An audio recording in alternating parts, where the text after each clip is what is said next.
Hey everyone, welcome to the Solo to Entrepreneur Show. You are with me, Lorraine Chai, the host, as always. Today, I have one of my good friends, Diego Munoz. The reason why I brought him on is because we always have amazing conversations together, and I've known him since I've actually came into North Carolina itself. I think it's slightly over a year and a half, give and take.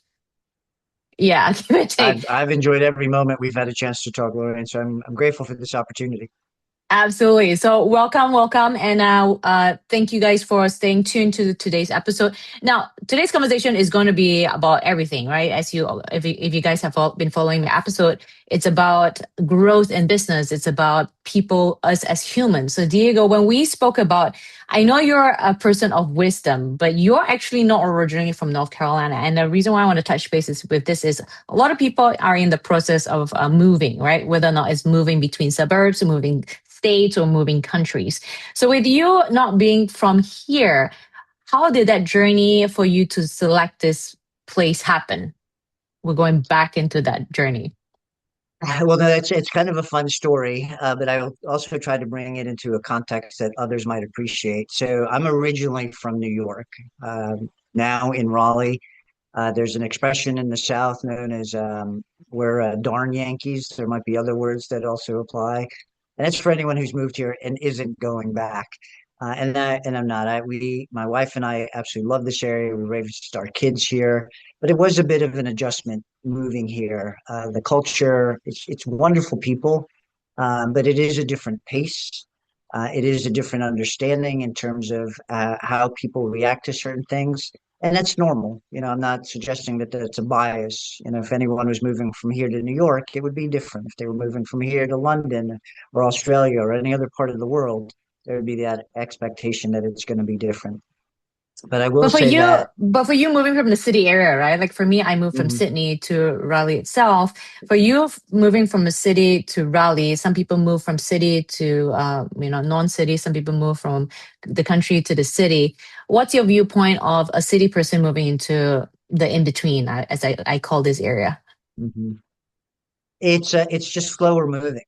Uh, I was used to a certain hustle and grind, and it exists here also. But there's also certain expectations that I have come to appreciate. Right, so time with family is much more significant here. Time with community is much more significant in this area than where I was at. And I've come to appreciate the importance of those relationship building opportunities when it comes to family and community, so that when you're an entrepreneur, compared to where it might have been where I was in New York, it was a hustle, it was a grind without the connection points that I find are more inset here in terms of just culture and people. So that's definitely one of the things that I've come to learn over the 26 years that I've been in this area and have grown to really appreciate. And now it's a thread in my being. I don't know that I can get rid of it. Yesterday, I spoke to a friend who is migrating from Germany to the US. So she reached out to me because she's struggling with the thought process of the move. And she asked me how I handled the move. So for yourself, with people that are moving, whether or not it's moving, uh, like uprooting their family or actually moving business, what would your advice be in order for someone to be able to at least balance out? Like, how quickly was it for you to balance out? What would your advice be for people out there? Um, well, I'm going to give you my best guidance with the transparent perspective that I did not move here with family. I moved here. My wife was actually my girlfriend. We kind of knew where our relationship was going. She moved down here first. I followed less than a year later. But I will say, having worked with a lot of people who are in business and are moving family and transplanting, I would say, to the best of your ability, if you're moving to this area, connect with community first, right? Trying to plant the business right away without a connection to the community is going to be challenging unless you already have that connection in place before you move. And by community, I'm talking about, what are your passions? What are your pleasures? Is it faith? Is it athleticism? Is it sports teams? Whatever it might be, connect to those, ingrain yourself to the best of your ability with that as you are planting your business or your corporate connection in terms of work. and you'll find it is so much easier to find lasting relationships in that manner and growing relationships in that manner. So that would be my best guidance, and particularly for somebody who might be moving assets and resources.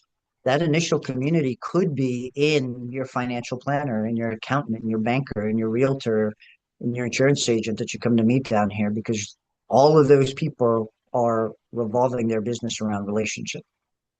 But with yourself, your story is different. So everybody's move would be different. Some people may be moving solo, like I moved to solo. Some people be moving with a family and things like that. Did you always know your priority from the beginning, or you just tested it out and evolved as quickly as you could?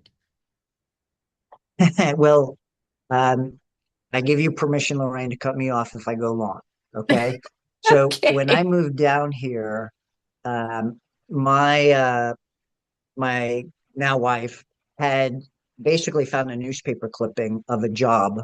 This is how old I am. A newspaper clipping of a job that she felt was perfect for me, and it was in the world of soccer. So when I moved from New Mm, York, I was working in public policy, and I was volunteering in as a soccer coach and administrator for a local, small little local league up there.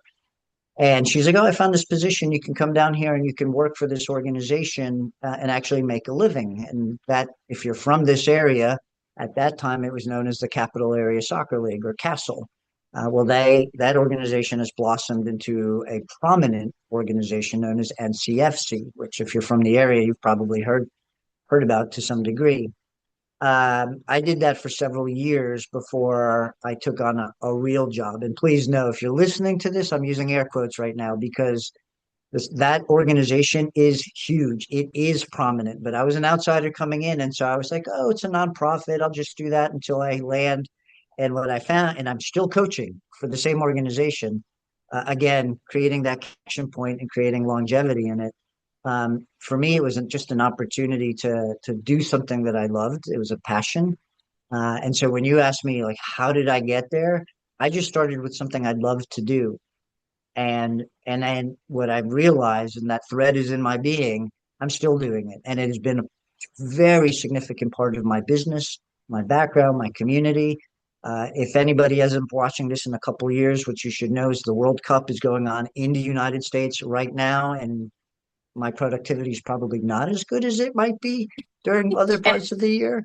But it has been just wonderful to connect with people about a game during business conversations. So that's when I got here. It was about finding that one thing that connected me, and it was soccer. fair, fair. Because everybody has like the different viewpoint on how they would transition, isn't it? How would they transfer or transplant? Some people may know their Mhm. priority. Some people takes their priority in a different angle. But for you, was the sports part because that's where you set the connection with people locally. And I think for you, Mhm. that was the easiest way of connecting with people. It sounds like it. For some people like myself, like I'm an introvert. Is how do you put yourself in a position where you could connect with people even though you would rather be comfortable staying at home, so to say. I So, think a lot of Lorraine, us, yeah, classify if ourselves I as could, introverted. let me expand on that point, because I recently got asked by somebody who's new to business. They're like, "How do I go find business? How do I prospect for business?" And I know this is a Yeah. big part of what you do, right? And my guidance to them was the philosophy that's worked for me is there's two ways to find business for me. You either do what you love and you attract people to it and you're the expert, or you get attracted to what people are looking for and you go Mm, become the expert in what they're looking for because they haven't found anybody else. For me, those have been absolute easiest ways to find business. And it's not just in terms of expert at a skill set, because I came into the commercial real estate space through soccer. And so my first few clients came from the soccer world. They were like, "Oh, you're in commercial real estate. Can you help me?"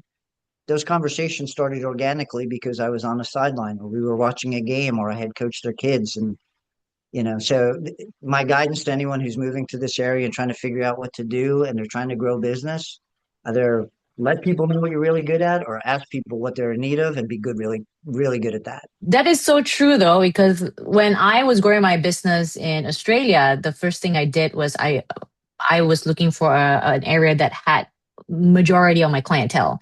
And the next part is how do I enter into that circle? And it just so happened that I had a dog. Okay, fine. People are attracted to dogs. They will be more willing to talk to someone that's foreigner that has a dog.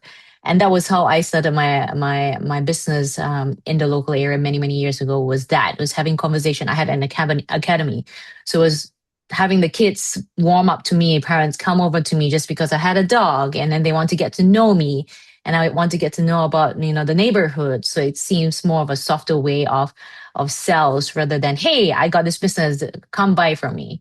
Right? Is getting to know the person first. Is it's the interest towards the person first before you have actually make that sales.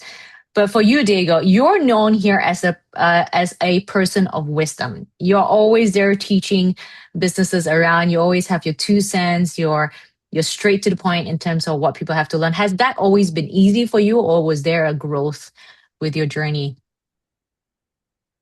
There's always growth. Um, so one thing that I think you've come to realize about me, and I'm not here to evangelize, but faith is a big part of who I am. And so that question to me kind of comes to the core of like what kind of gifts and talents was I born with, was I created with. And I always thought I was a teacher. It's like, oh, I'm going to make a great teacher. In fact, I would go and coach soccer, and that was going to be the platform I was going to stand on. And what I realized was there were a lot better teachers out there than I was. But what I do have is the ability to encourage, and that may not be a big platform, but I think in particular demographics, it's a really important one. And what I found is it's really helpful for startups. It's really helpful for certain demographics that are just looking for that push, that encouragement, that coaching. And I'm not you as a coach. Like I would never pretend to be what you are when it comes to be a coach, but I'll use my background in real estate to help people understand, like, if you want to be successful in commercial real estate or be successful in your business that requires commercial real estate, there are certain fundamental things you need to be good at in business. And so I've always used that platform to encourage people. So you're very kind to suggest that I'm somebody who comes from a place of wisdom. I am often borrowing and stealing great ideas from others, and I try to give as much credit to everyone that I've borrowed from. Um, but I'm grateful that people are willing to listen to what I have to offer, because that to me demonstrates that I'm touching a nerve, that they're willing to listen, and I'm not super grateful for that. I don't do not take that for granted, because that is not something that everybody gets. Everyone is in a growth mode, though. I'm hoping that they would be, right? So with yourself, it's not boring or stealing. It's the fact that you're actually adapting and implementing it for yourself. And you are not the kind of person that wants to keep it to yourself. You're the kind of person that wants to share that success. Hence why you're Mhm. sharing that knowledge and what you've learned for yourself that actually hits it on the nail for you, that actually has worked for you. You want to help other people. Hence why you're a resource of knowledge for your growth in your area in the commercial side of things, right? In Raleigh itself. With you and your position in Raleigh, I know you've been here for a longer period of time comparatively to me. In this generation, I've noticed that I think a lot of people hate the concept of selling, but the way I look at selling is every day we are selling anyway, since we're kids. It's like, hey, mom, I want that toy. We're pitching, Mhm. right? So what's your key in the, especially when you're in the commercial side, what's your key advice towards people that do not like to confront prospects, let's say, or clients? I remember when somebody first recommended to me to consider going into sales. I was like, No, are you kidding? No, I would never do that." But yet they saw something in me. And I think what I've come to realize that they saw in me, and what I see in others, to your point, is that inherently we all have the ability to create relationship, right? And so I'd never come from a position of, I've got this widget and I think you need it. I think that anyone who's genuine in providing value is asking the questions of, well, what are the needs that you have? And I can help if we can have a conversation. And if I can't, then maybe I know someone who can help. And that, again, going back to your first question of moving to this area, that was a valuable lesson about relationship in this area because it's that interconnectivity, that weave within the community. So I would say for anyone who's struggling with this idea of I'm a salesperson, well, we're all salespeople. I had one person, my mentor, tell me, when you were dating, you were a salesperson. Yes. I was like, you know what? You're right. And I must have sold a pretty good bag of goods to my wife because she said yes and is still with me. Right. And so for me, it's that, all right, authenticity. If I'm going to be offering something of value to someone, then I have to be authentic about what it is that I'm offering, authentic to who I am. And I have to appreciate the authenticity of the person in front of me to know that what they're asking for is It's something I can it's truly also it's offer. understanding why we don't like selling. Because I think for me and a lot of people out there is we don't like rejection. We don't like the Mm, harsh rejection, right? And maybe that's why people don't like dating is because we don't like the hard rejection. Maybe that's why people don't want to go into sales is because they don't like the no's. It's painful for them, right? And I think you're on the same as me, where it's leveling up our weaknesses. So if sales is your weakness, how do you have that communication? We learn language so that we be able to communicate with people. We understand. hmm We learn the right words to use so that we don't offend others. Right? It's that communication with people.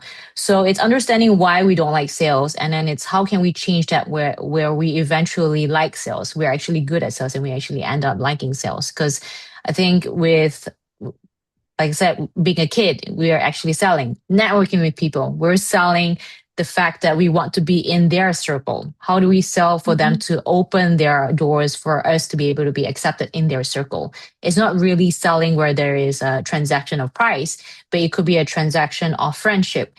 It could be a transaction of knowledge. It could be a transaction of opportunity out there. So there's always different ways of looking at it with the transaction side of things. Money is not the only transaction, and the reason why are we so afraid of it. Lauren, I find it funny that you call yourself an introvert, but I understand where you're coming from because you're a very gregarious and social and genuine person. But like me, you probably need downtime to recover. Fair or unfair to So say that, people think, yeah, yeah. right? And so So if I I don't think answer to my your, phone, there's a reason. yeah, um, I think what ends up happening is that most people that rejection that you're speaking of, it weighs heavy on them. And Mm, I've come to realize over a long period of time that I've heard the word no since the first time my mom slapped my hand when I reached for the cookie jar, right? Or reached for the stovetop when the pilot light was on, right? And so I've heard no all my life. What I came to realize is that the hard no's come from people that I don't have any relationship with because I take it personally. The easy no's are from people who I do know and I mm, can appreciate where they're coming from because it's not about me, right? And I can potentially follow up and get a better understanding of what why the no. So I learned two things about no's that I'm sure you've taught many times that there is a calculation to no's, the word no, and there is also an emotional understanding of where the no originates. Right? Is no a no or is no a not yet, or no I don't understand, right? Or a no not now. Um, and but no, too often we hear no as being no, not you. mm, And that's rarely the case. In fact, it's so rare that when it happens, the person who is saying that was not afraid to say, no, not you. And then you're like, okay, good, I'm out. If it's not me, then I'm out. I don't need this relationship. But then the no on the calculation side, and this is something that you do learn in sales, is conversion.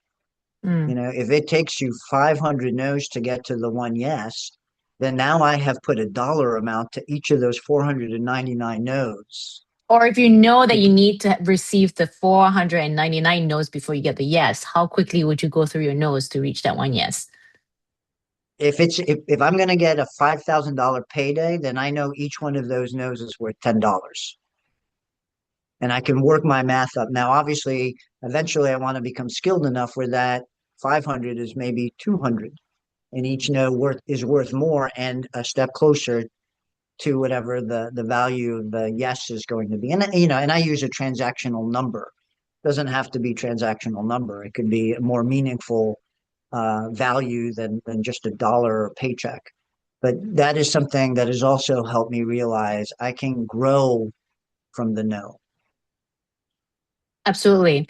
I've learned a lot with meeting John Paul DeJario, the guy that has the Paul Mitchell shampoo business. Yes.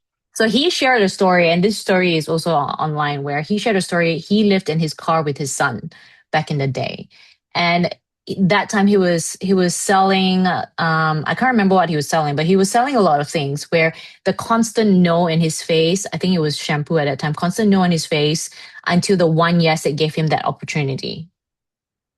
And that's what we need to learn. We need to learn where the no's are actually lessons to why they're saying no. It's learning why the no's, right? It's not no and then that's it. We move on. Is it we have to change our attitude, we have to change our behavior. It's like when you have a rejection from, let's say, someone you're interested in and you're trying to date, right? We're going back to that concept.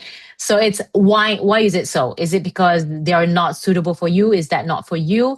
Is it because they don't like to work with you? Is it because of the product? Is it because it's not the right time? You're not ready, maybe, or they're not ready. It's understanding why and then working through that process. It could be Can I when you're take what getting you a said loan. once? Yeah, go Can I ahead. take what you step one step further? And it's Absolutely. interesting that you mentioned that individual because in the beauty industry, there's another amazing example. Her name is, I'm going to get her name wrong now. I believe it's Jamie Kearns Lima. Okay. Does that name ring a bell for you? She Not for me sold personally, her, but it could be for others. she Yes. wrote a book called, I believe it's called Worthy. And her experience was that she sold her um, makeup company to, I think is L'Oreal or Maybelline for $2 billion. Now, a lot of people who didn't know who she was, like, oh, that's an overnight success. It took her, if I'm not mistaken, a couple decades of no's Mm, and rejections. And her main rejection was actually, no, not you, because she wasn't the image that was expected in the beauty industry. And so she flipped it entirely. She completely flipped the industry by saying, well, the images that you're portraying are not everyday women. I'm everyday, well, not me, but her. She was portraying as like, I'm everyday women. And so she was able to get out in front and she grew her business organically to the point where she finally was able to sell it when it got to that point. But that's another amazing story of a person who just battled through the nose, and she gives a lot of credit to her husband is sticking next to her as well, which I often find for me having a wife is important, but it doesn't have to be in a spouse. It could be in a business partner. It could be in a close friendship. It could be a parent or a child. I often find that the journeys like this are best had with somebody else. mm. With yourself, because everybody have their own no story. So with you, what was your biggest no that changed your life forever? Hmm. I was thinking about this as we were talking about it. So I remember I was offered a position as an executive for a construction company before I got into real estate, and I was business development, and it was a lot of cold calling, and I didn't know what I didn't know, and I certainly didn't know anything about construction at the time, commercial construction, and I met this gentleman through soccer, and he gave me this opportunity, so I embraced it and jumped in. And transparently speaking, I lasted maybe 90 days, and he didn't fire me. I just couldn't. I literally, when I came back and I said, I can't do this anymore, he said, well, I don't think you've given it enough time. My response was, I can't take another no. And it was unfortunate that I took that. I grew from that because it's for me, I won't be that person that I was anymore. I now recognize that there are things I could have done in that point to become more resilient, to become better informed, to understand how to bring value. And I didn't. And I don't regret that time. I actually am grateful because it's helped me in my business now. But that stands out as a moment in my life where I let no to get the better of me. Fair, fair. Okay, fair. For myself was people always ask, right? Like what was it that was the turning point for you? For me, I grew up in a family of entrepreneurs, and I was taught where you never show your weakness in your industry, especially when you're new, especially when you're trying to climb up the ladder. You don't show your weakness. You always bullshit your way through. It's not like I bullshit my way through, but you always try and hide your struggles and always show yourself as a confident person. It came to a level where I brought my business up to a certain level, and I realized that my business could be a lot more, but I just didn't know how to. So when I approached my one of my first mentors, which was Rita Cruz in Australia, like she was known nationwide, and I thought she would be the best person to be able to help me, mentor me. I know she can be harsh, and I know sometimes it seems like scary for someone as young as me back in the day, but I went through that process. And I remember she introduced me to five people that she helped during their prime because she knew that they were more ahead of time in terms of, today's, how is business run in today's day and age. So, but when I approached every single one of them, I remember there was five. When I approached every single one of them refused to help me on my journey. And it was tough on me because it was as if someone was trying to defame me even though they're not. It's as if it was pushing down my credibility as someone that is trying to grow. I felt like it was demeaning. It's as if I'm not good enough and I will never be good enough. So that was all that was coming through over to me. But I was trying to understand why at that time. Why was it there was a no for every single one of them? Is it me or is it them? Or is it the situation?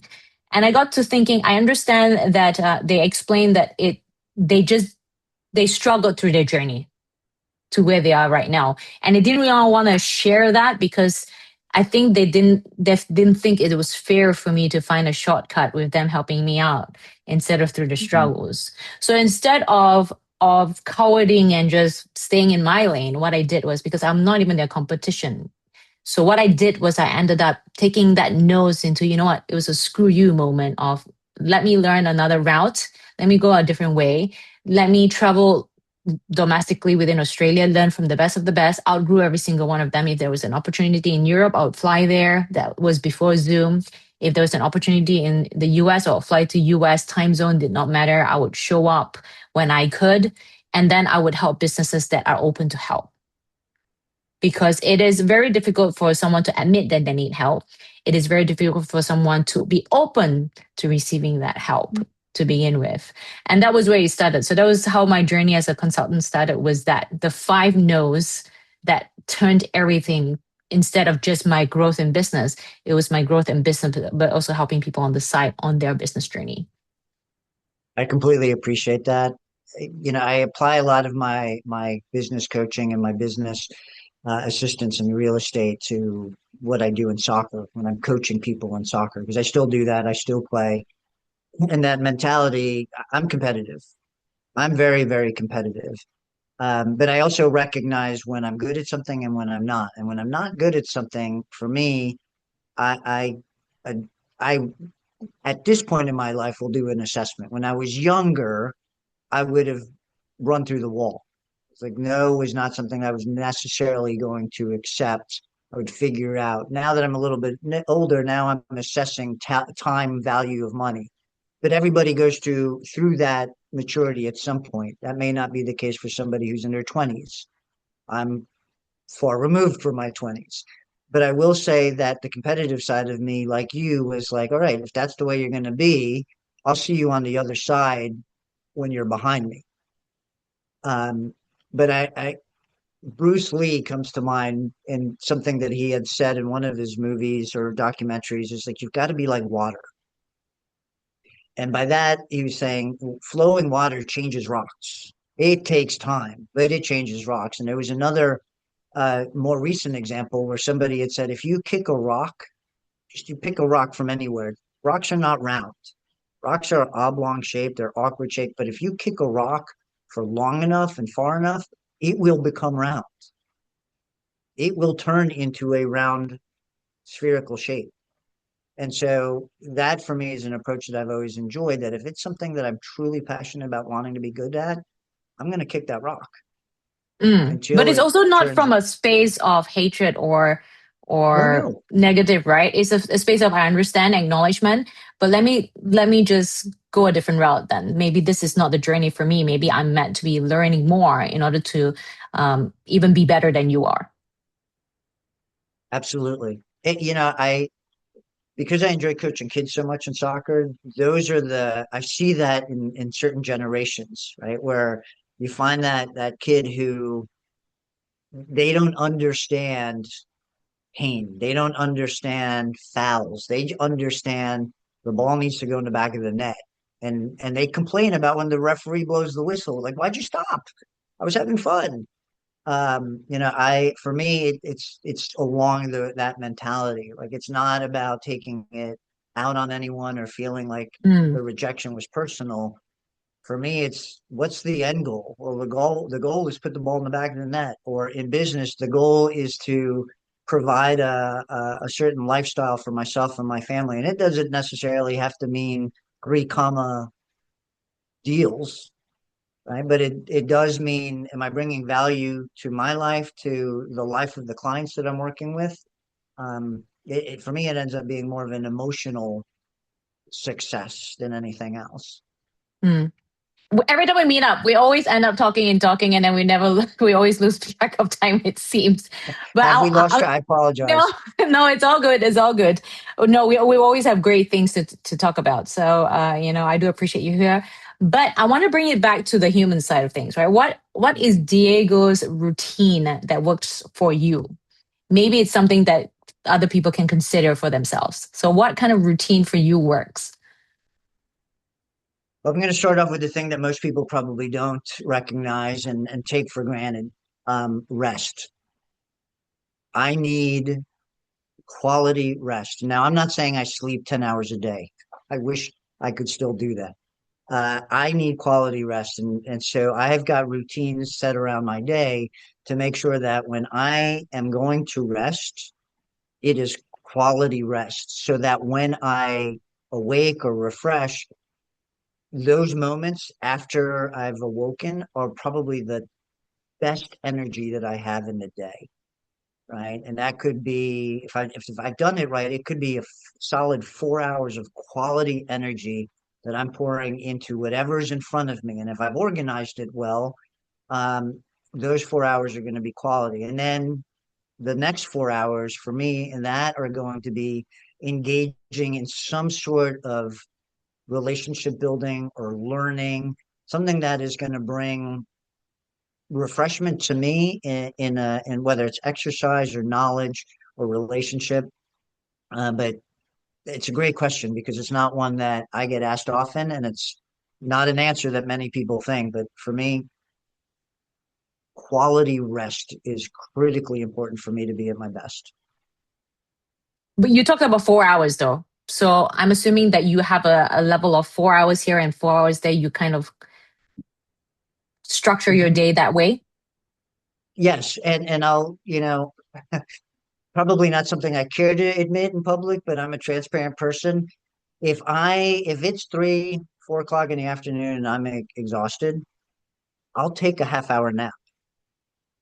Like As you said, I'm rest not was important embarrassed for to you. exactly. If I know that I'm going to have a busy evening coaching soccer or spending time with family, I don't want to be dragging at 8 o'clock. I want to have momentum and energy.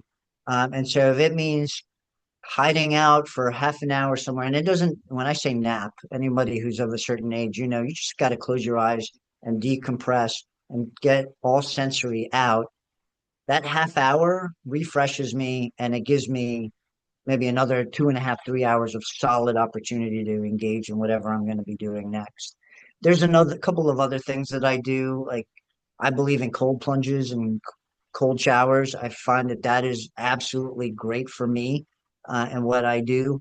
I probably don't eat as well as I do, but I hydrate a ton. Hydration, I think, is But immeasurably because of your important when it. coaching, right? Because you still play soccer as Mhm. well, you're active, being active as well seems to be a routine for you.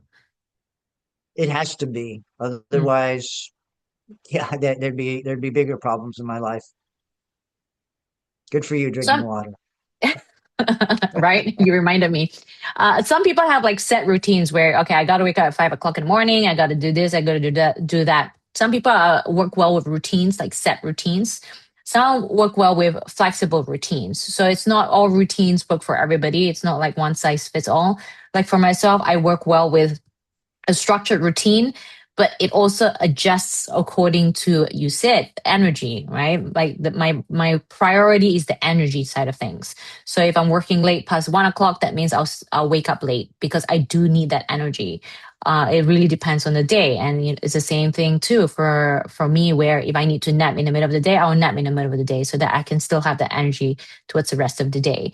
So it's finding something that's suitable for yourself. If you're listening out there, it's trying other people's routine and seeing if that works, or maybe you can adjust it accordingly that it will suit yourself.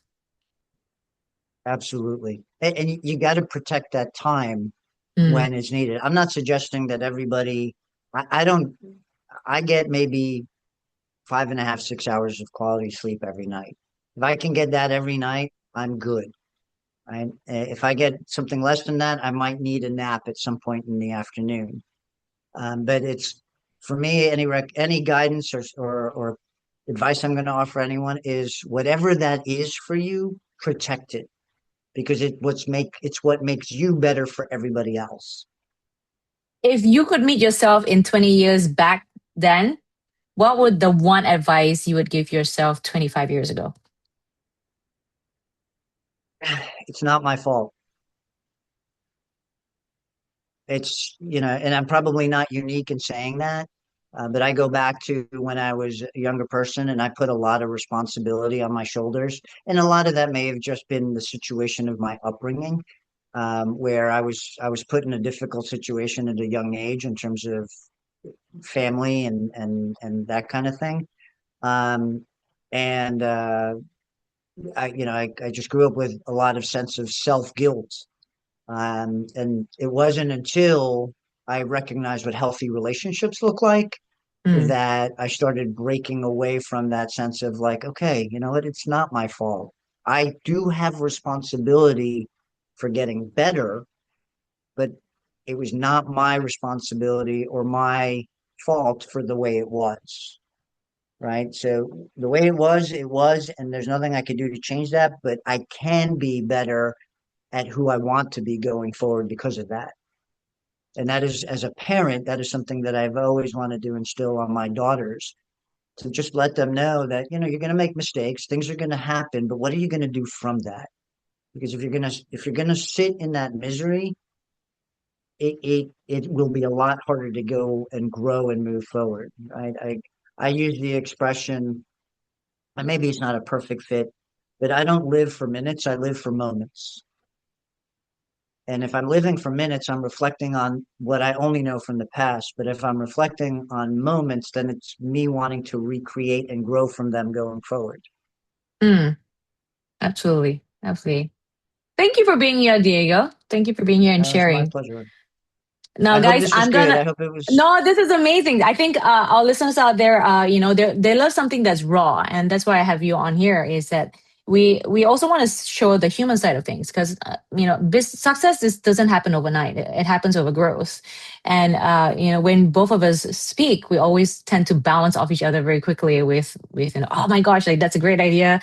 That's good brainstorming, and then all this knowledge that you have with how you grew your business and your connections and how you have employed people into your business, how that has worked for yourself. So that's why I wanted you to have you on here, is so that you can share that. It's not every success is different, right? For you to move here and build that success is different from somebody else that I may have a different guest here on top of it.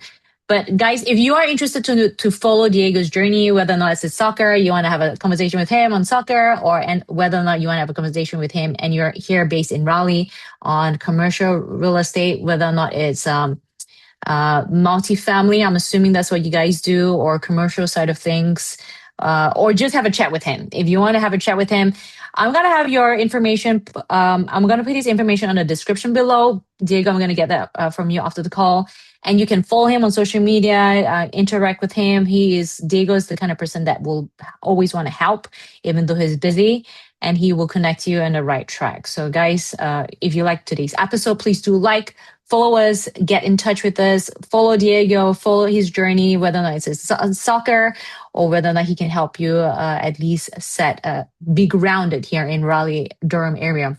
By all means, reach out to him. And then if you want to know more about his company and his business, I will also put that on the description below. But otherwise, Diego, do you have any last words for our listeners out there? Thank you so much. And for the listeners who have been listening to her podcast, you know how amazing Lorraine is. And for those of you who are listening for the first time, if I've not presented myself well, it's not her fault. She does an amazing job at what she does. So definitely follow her because she has a lot to offer. Amazing. Thanks, guys. I'll see you next time. Bye.